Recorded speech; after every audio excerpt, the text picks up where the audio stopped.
ఇంత గరివర్ధన చెప్పారు. ఆయన పడ్డ కష్టం ఎన్ని సంవత్సరాలుగా ఏ రూపంలో కష్టపడ్డారో చాలా మంది కార్యకర్తలు మీ అందరూ ఇందులో భాగస్వాములే.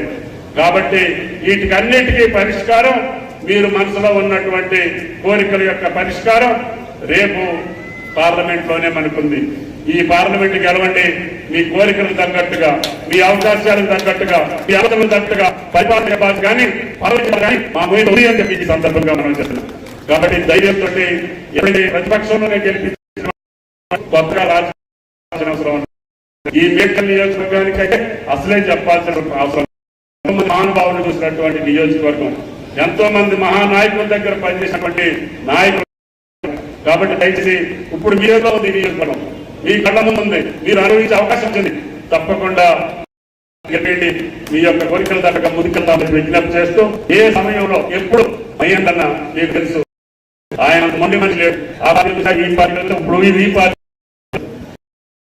ఆయన రాజకీయాల్లో బహు తక్కువ మంది ఉంటారు. కాబట్టి ఆయన పట్టుదల తగ్గట్టుగా మిమ్మల్ని అందరినీ కడుపులో పెట్టుకొని చూసుకునే తీసుకుంటాడు. పక్కన హనుమంత్ అన్నట్టు, సుధీర్ అన్నట్టు, రేపీ సునీత పెద్దలంటున్నారు.